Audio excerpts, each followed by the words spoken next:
think we have a competitive advantage being women in construction. I think that we bring skill sets to the table that people don't even expect, but you have to get to the table.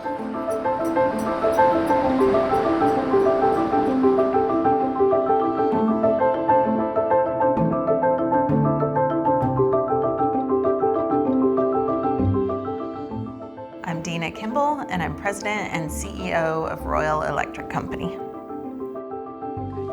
Fixtures we're waiting on, or we have them? I've been at Royal officially 26 years and unofficially my whole life. Royal's an electrical contractor. We build electrical systems, we build schools, we build multifamily housing, we build industrial projects, commercial projects, and then we also build airfield lighting. My grandfather started Royal Electric in 1971.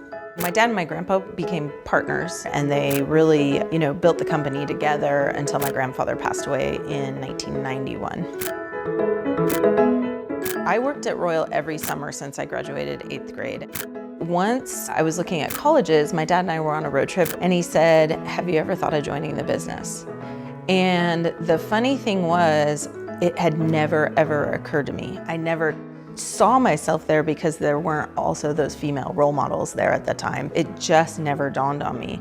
And so when he asked me that question, it was like instantly this rush of, yes, I would love to join the business. Hello team, how are you guys doing? Good, how are you? Good, good. Usually companies focus on what? What are we producing? How do we produce the best products? You actually need to start with why. So our why is to transform the culture of construction. And so what does that mean? I want our industry to be a place where people can feel like they belong. And when you feel like you belong, you feel like you can authentically be yourself. You can bring your strengths, you can bring your weaknesses, your team has your back, you build a trusting environment, and that's what allows creativity and innovation and high-performing teams and people that want to stay in our environment, right? And then finally, I think the hardest part about being a woman in construction is showing up into a room where you are the only woman. I think so often, and I know that I've felt this way as a woman, you try to fit in. I don't want people to have to fit in. How was the WIC conference? It was great. I was super excited to see that you were there. Yes. Yeah. Yeah. To finally be able to go. So. Yeah, I know. Awesome. I will say being a woman in construction is very intimidating, but I was very lucky to have a female leader. She's not only our CEO, she's also my mentor. It was this one time during our mentorship program, I mentioned to Dina, hey, initially when I started, I felt the need to dress like our field employees just to make sure that I felt like a part of themselves. And she was like, Lakshmi, why do we have to change ourselves to be accepted? As soon as they see the value in you, you're already in, you're already accepted.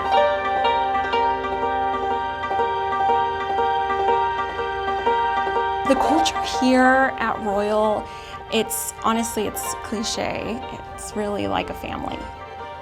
Funny enough, I had just interviewed with Royal and they had extended the offer and I found out I was pregnant.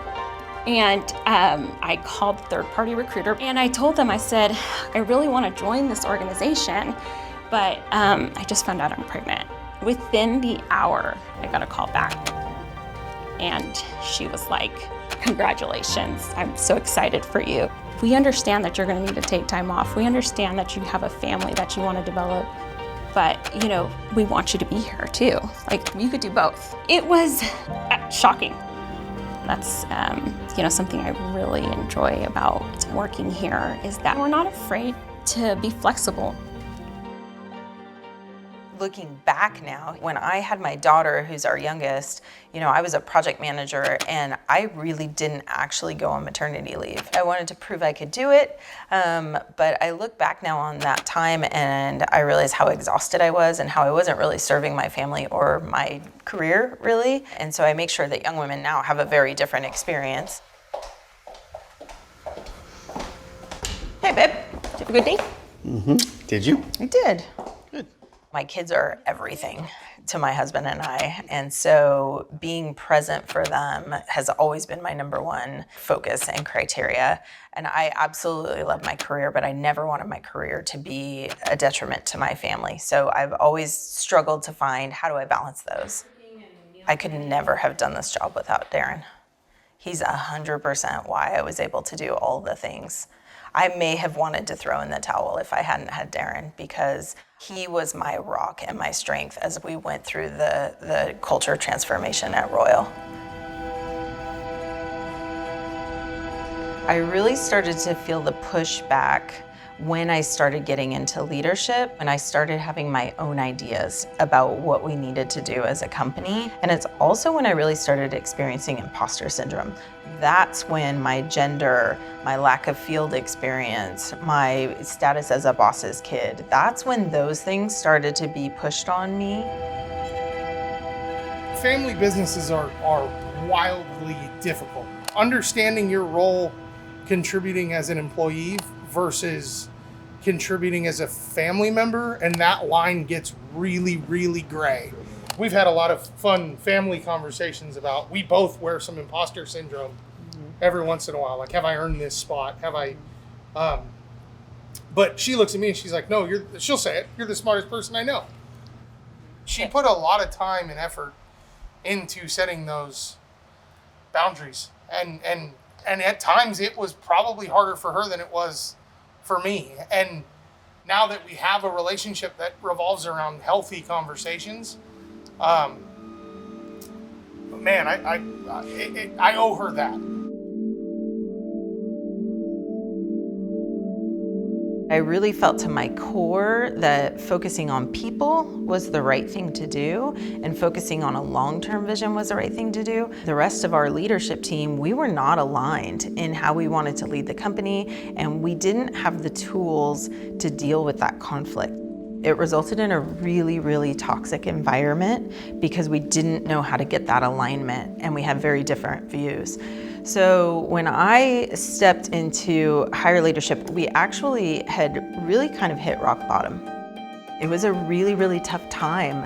I had to get grounded in who I was as a person and put the work into myself to get rid of the imposter syndrome, to be grounded in my strengths and weaknesses. And when I did that, it was like the whole world started opening up. I started unifying our teams. I started communicating a common vision. I started preaching our linking values and really leading from the top. And that's actually how I grew and earned the position that I have today. And I looked at it as, okay, I'm a leader now. How can I create an atmosphere to where the young people coming up behind me have a very different experience, where they can apply their grit towards the challenges on the project and not towards surviving in their own organization. When Dina jumped in and started taking over more leadership roles, she worked very hard and didn't lead by consensus. She's like, this is the right way, our vision zones start with culture. And I think she is adamant that our culture needs to be right. Dina, she really leads from a place of compassion and collaboration, and she really sees the best in every single person that comes through.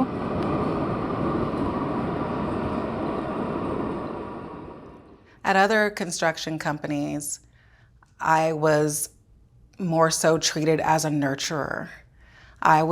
For example, I was in the middle of trying to collect some money for us. We were kind of in a battle a little bit with the general contractor on our compliance, and I knew we were correct.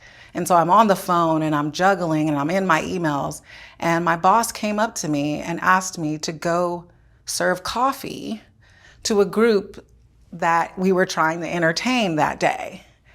And I got up and I did it, and I walked in there and I had to take each individual coffee order, walk back to the kitchen, make the coffee, then bring it back and serve it. And the room they were in was a glass room. So everyone in the company saw me walking back and forth to do that. And that day was the day that I almost left the industry. I just thought, this is not for me. But here at Royal, I've never felt that. You're treated more like an equal. It has instilled more confidence in me. I'm not afraid to walk into a meeting now with the higher ups, and I'm not afraid to speak out. Cheers to women in construction. It's so important to represent to the young women coming up behind us that you can get to those leadership positions. Like just creating awareness around that and promoting the young women in our companies to go for it. And you've created that culture. It's what you have at Royal is very genuine. Right. And we all can feel it, whether we're working for you or with you or we're having happy hour. And we always get the same Dina. So. Okay, watch yourselves with the equipment. I really think that we women bring a skill set that's so critical in construction. Women multitask well. I think that we really facilitate good conversations. We can soften the room and get the egos out the door, but they have to get to the table and they have to speak up when they're at the table. I think women need advocates, they need allies, they need sponsors. Whether it's men or women, it really comes down to the individuals, man or woman, and them wanting to contribute to something that's bigger than them. It really comes down to the person, and you really need that diversity, that perspective from all sides of the table to get to, buildings like this. When Dina asked me, "What's your 5-year plan?" I told her, well, I'll probably still be a project engineer in 5 years because I want to be on a lot of projects to figure out, run into a lot of the problems and really have a solid answer for when I become a PM, I'll know what to do. And she stopped me right there. She looked directly into my eyes and she said, I will be pushing you to become a PM faster than that. And she said that that's some of the issues that create the wage gap between men and women. Women want to know everything before we even apply for a job. Men know the minimal, but they'll just go for it. And she said, I'm going to encourage you to go for it and I'm going to be there with you throughout the whole way. She is the best person for this role at Royal. I'm also so proud. As a little brother, watching your big sister just kill, I don't know. There's things in life that it's fun to watch. So she gave me that gift of looking at her as both a big sister and a boss, because there's times when if you mix those lines, they're hard to see through. But as a little brother, I mean, you couldn't ask for a cooler, bigger sister. I mean, so.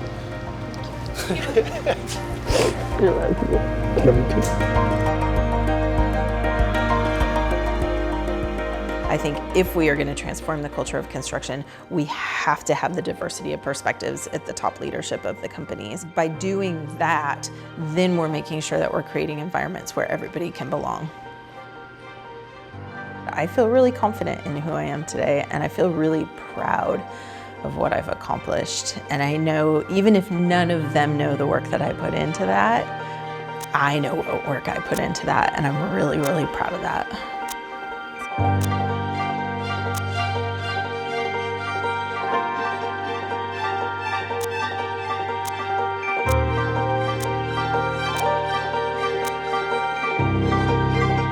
I'm Dina Kimble, and I'm breaking barriers.